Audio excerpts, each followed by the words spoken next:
মা আয়েশা সিদ্দিকার জীবনী। মা আয়েশা সিদ্দিকা বলেন, আমার নবী গোসল করে হুজরায় ঢুকলে অনুমতি চাইলাম, ইয়া রাসূলুল্লাহ অনুমতি দেন, আপনার চেহারা মুবারকে তোল মালিশ করব। অনুমতি পায়া তোল মালিশ করার জন্য যাইয়া দেখি আমার নবীর চেহারা এত সুন্দর, চোখ ফিরানো যায় না। কিন্তু এত সুন্দর চেহারার মাঝে মাঝে বসন্তের দাগের মতো চেহারার মধ্যে কালো কালো দাগ গর্ত হয়ে আছে।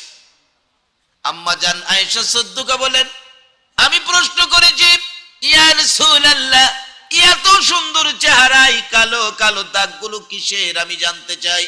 আমার নবী বলেন, আয়েশা রে, এই দাগের কথা আমারে জিজ্ঞাস না রে, এই দাগের কথা মনে হইলে আমার কলিজা মানে না। হুজুর এই দাগগুলো কিসের? বসন্তের দাগের মতো। আমার নবী কান্দে, রে আয়েশা এই দাগ বসন্তের দাগ নয় রে আয়েশা, এই দাগগুলো হলো তাইবের জমিনের যুবকদের পাথরের আঘাতের দাগ।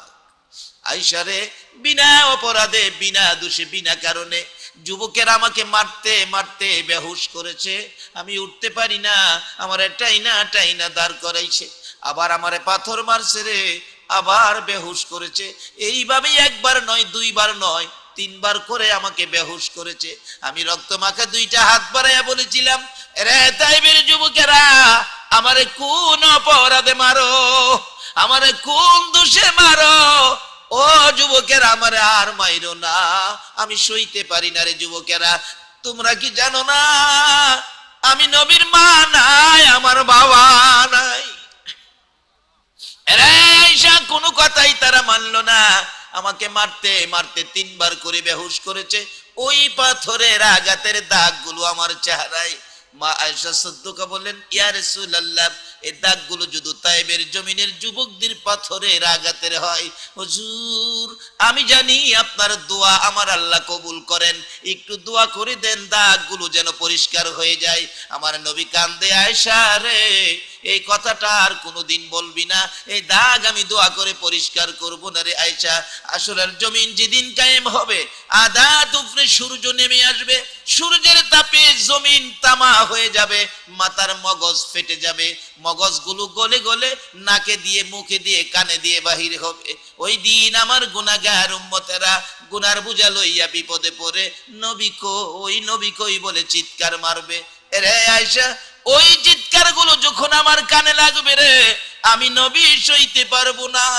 ওই বিপদ মুহূর্তে আমি নবী এক একটা দাগের বিনিময় কোটি কোটি গুনাহগার উম্মতের নাজাতের দাবি করব।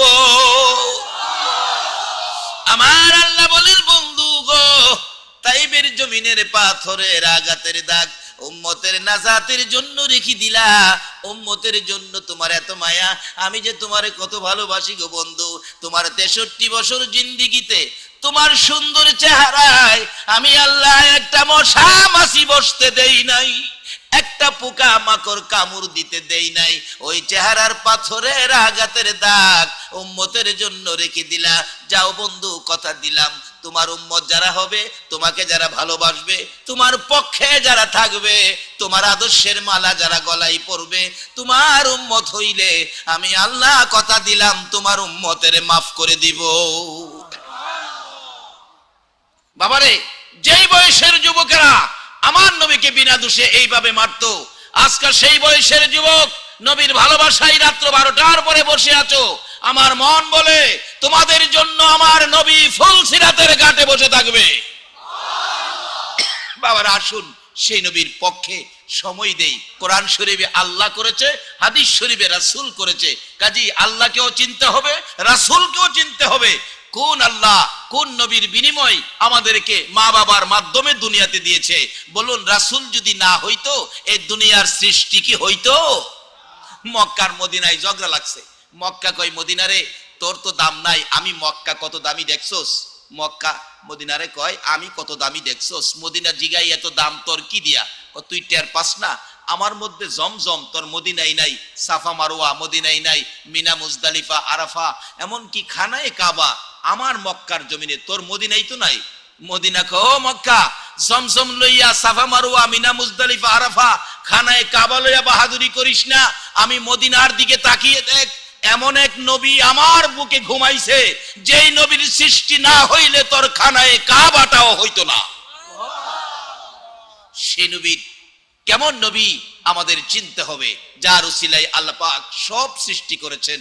তাই বলছিলাম, এই নবীর ভালোবাসায় যেই চোখ জাগ্রত থাকবে, জাহান্নামের আগুন হারাম হবে।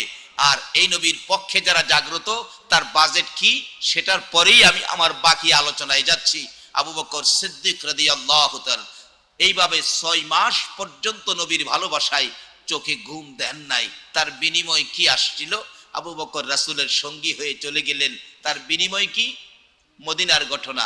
আম্মা জান আয়েশা সিদ্দিকা বলেন, রাত্র এরকম আকাশে চাঁদনি, ফটফট মাঠ, কি সুন্দর, মনে হয় যেন আলো জ্বালিয়ে রাখছে, চন্দ্রভর্তি আকাশ। নবীজির সাথে আম্মা জান সিদ্দিকা হাঁটা ঘোরাফেরা করতেছেন। এক পর্যায়ে আয়েশা সিদ্দিকা প্রশ্ন করলেন, ইয়া রাসূলুল্লাহ, আকাশে এত তারা দেখা যায়, এত তারা আকাশে, এই তারা পরিমাণ নেকি কি কোনো মানুষের আছে? আচ্ছা, আকাশে কত তারা পৃথিবীর বিজ্ঞান কি গণনা করতে পারছে? ভবিষ্যতে পারবে? কিন্তু প্রশ্ন তো রাসূলের সাথে করলো। আচ্ছা, রাসূল কি আকাশের তারার খবর কি দিতে পারবে মনে করেন আপনারা? আসতে বললেন যে দুনিয়ার কেউ না পারলেও রাসূল দিতে। প্রশ্ন করলেন, আকাশের তারা পরিমাণ নেকি কোনো মানুষের আছে কিনা? আচ্ছা, নেকি কার জীবনে কত আছে এটাও তো আমরা জানি না, কিন্তু রাসূলকে প্রশ্ন করা হলো তারা কত, এই পরিমাণ নেকি কার আছে? নবীজি সঙ্গে সঙ্গে বলে ফেললেন, আয়েশা, আকাশের তারা পরিমাণ নেকি আছে হযরত ওমর ফারুক রাদিয়াল্লাহু তাআলা। আয়েশা, ওমরের নেকি হলো আকাশের তারা পরিমাণ। আম্মা জান আয়েশা সিদ্দিকা বলেন, ইয়া রাসূলুল্লাহ, ওমরের এত নেকি, আমি না ভাবছিলাম যে, কি ভাবছিলা? না হুজুর, আমি ভাবছিলাম যে, কি বলো না? আচ্ছা বলুন, কি ভাবতেছে? আমার নবীর কি জানতে বাকি আছে? ইয়া রাসূলুল্লাহ, আমি ভাবছিলাম যে আমার বাবা আবু বকরের নেকি নি এই পরিমাণ হয়। আমার নবী বলেন, রে আয়েশা শুনো, আকাশের তারা পরিমাণ নেকি হযরত ওমরের, তোমার বাবা আবু বকরের নেকি কত হবে রে যাই না রাখো। হুজুর বলেন, আমি শুনবো। রে আয়েশা শুনো, আকাশের তারা পরিমাণ নেকি হযরত ওমরের। এইভাবে যদি সমস্ত পৃথিবীর উম্মতের নেকি আকাশের তারা পরিমাণ হয়, তোমার বাবা আবু বকরের এক রাত্রের নেকি যদি আরেক পাল্লায় তুলে দেওয়া হয়, তোমার বাবা এক রাত্রের নেকির সাথে সমস্ত পৃথিবীর উম্মতের নেকি ওজনে কুলাবে না। আম্মা জান আয়েশা সিদ্দিকা বলেন, ইয়া রাসূলুল্লাহ, এই রাত্রগুলো কোনটা আমি জানতে চাই। আমার নবী দুইটা চোখের পানি গাল বেয়ে বেয়ে ছেড়ে দিলেন। আয়েশা রে, যেদিন আমি মায়ের দেশ বাবার দেশ রে, মায়ের দেশ বাবার দেশ ছেড়ে যেদিন মক্কা থেকে হিজরত করে মদিনায় যাব, তোর বাবাকে বলেছিলাম সঙ্গী হবে আবু বকর। ওই দিন থেকে আবু বকর 6 মাস পর্যন্ত আমার অপেক্ষায় আরামের বিছনায় পিঠ লাগায় না, ঘুমায় না, সারা রাত দাঁড়ায় দাঁড়ায় আমি নবীর ভালোবাসায় অপেক্ষা করেছিল।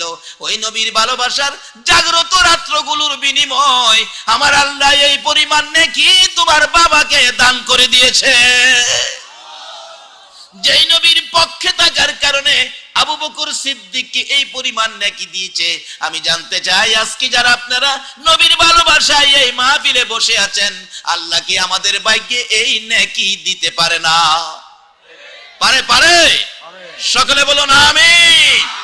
আল্লাহ আমাদেরকে এই ভাগী করুন, আবারও বলুন আমিন। বাবারা আসুন আমি আলোচনায় ঢুকে যাই। মহব্বতে একটু দুরূদ শরীফ পড়ুন। আল্লাহুম্মা সাল্লি মুহাম্মাদ, আল্লাহুম্মা সাল্লি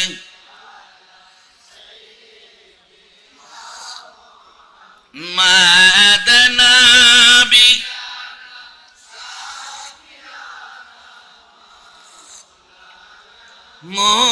মুহাম্মাদ নবী মাওলানা নিশি মনে রে আমার আর দিও না যন্ত্রণা দিবা নিশি মনে রে আমার আর দিও না যন্ত্রণা হায়রে দান যদি হইতাম ধনী যাইতাম সোনার মদিনা হায়রে দান যদি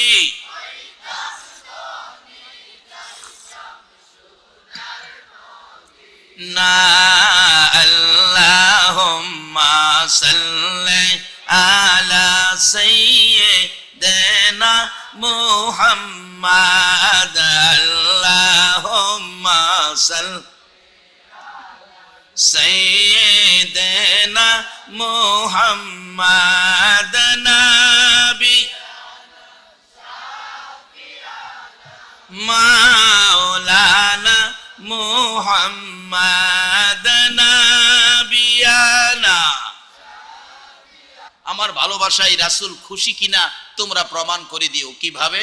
আমার মৃত্যু হলে আমাকে গোসল দিয়ে কাফন পরাইয়া জানাজা শেষে নবীজির রওজা পাকের পাশে আমার লাশটা রেখে একজনের নবীকে জিজ্ঞেস করো আমার লাশটা কোথায় দাফন হবে। নবী রওজা পাকের ভিতর থেকে যেখানের কথা বলে সেখানে আমাকে দাফন করো। বলুন এখনো নবী রওজার ভিতর থেকে কথা বলতে পারে কিনা?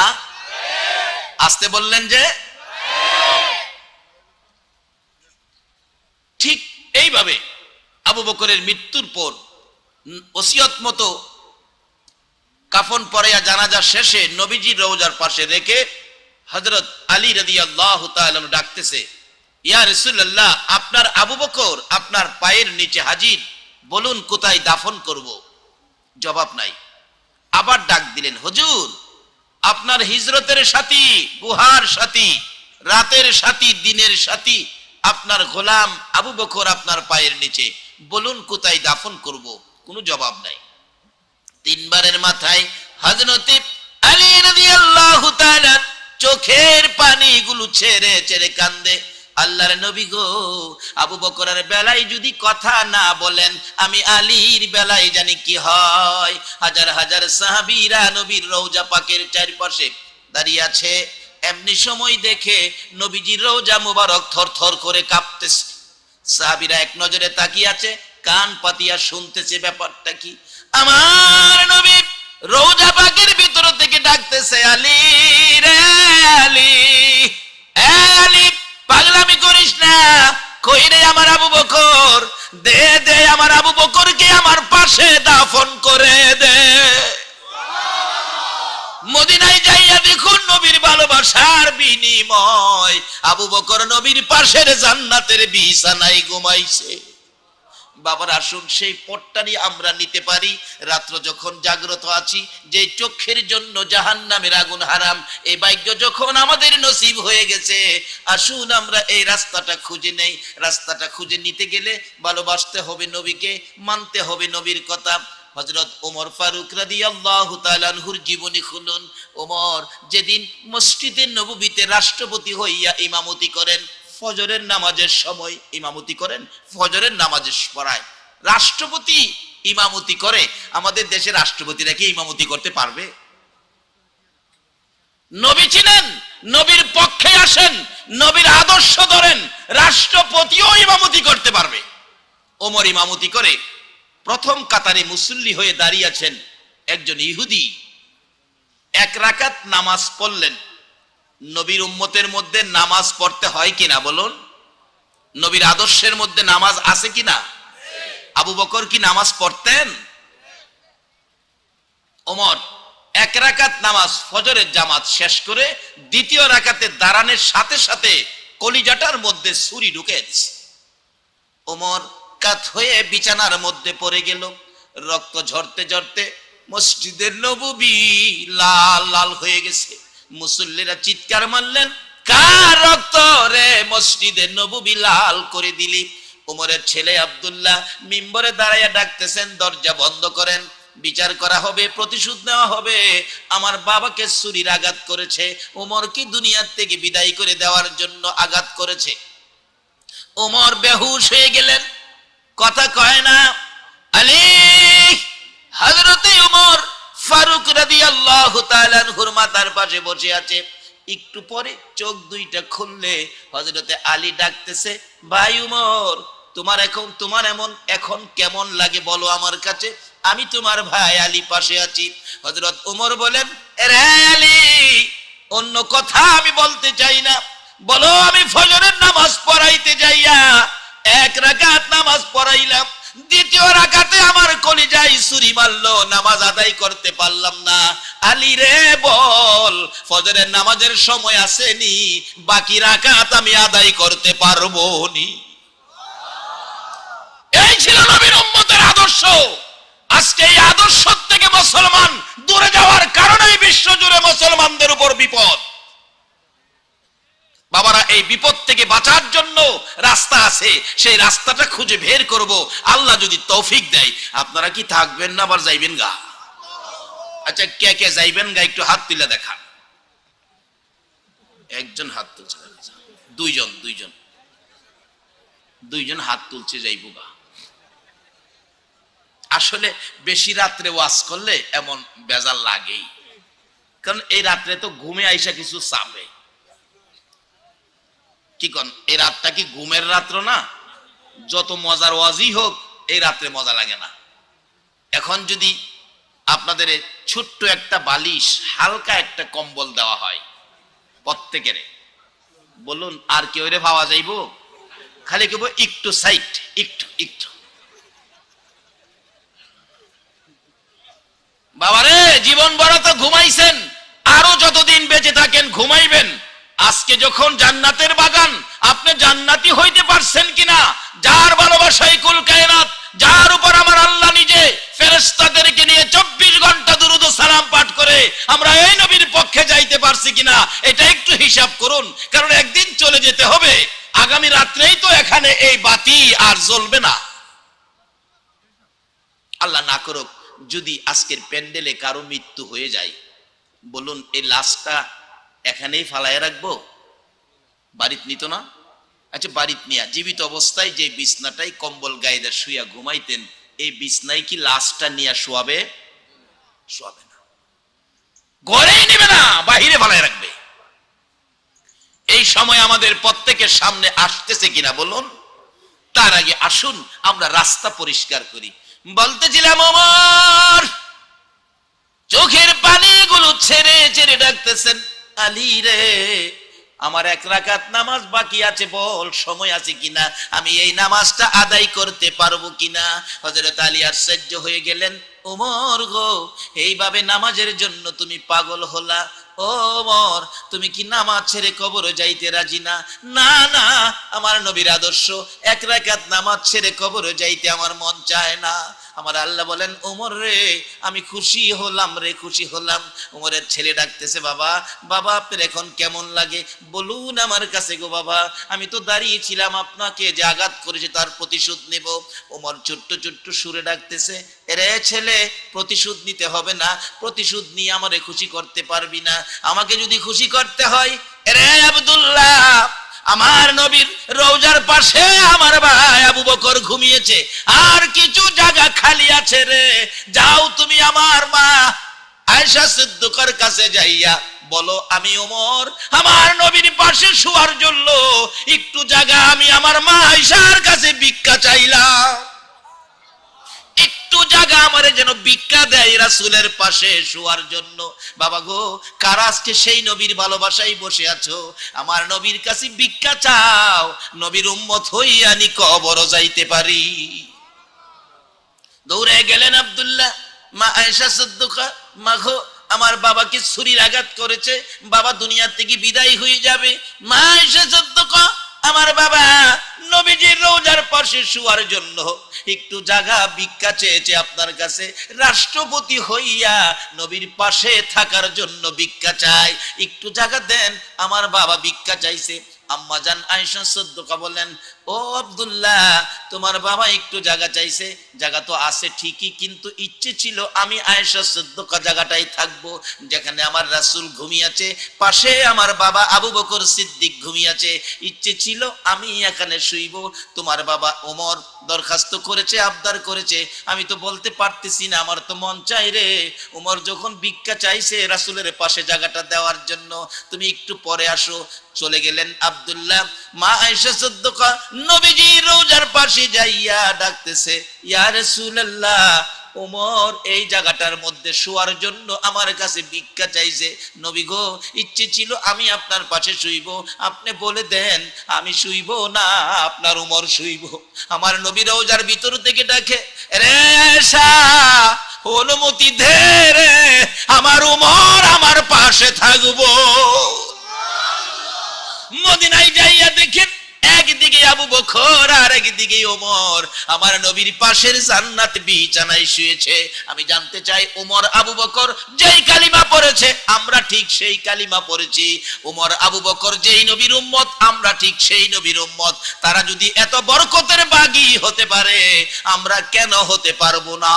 আসুন রাস্তাটা খুঁজে বের করি, কোন রাস্তায় গেলে আমরা, কারণ উম্মত যারা আমরা আখিরি নবীর, আল্লাহ তো ইজ্জত দিয়েছে আখিরি নবীর উম্মতের, যারা আপনারা আখিরি নবীর উম্মত। আল্লাহু আকবার বলুন।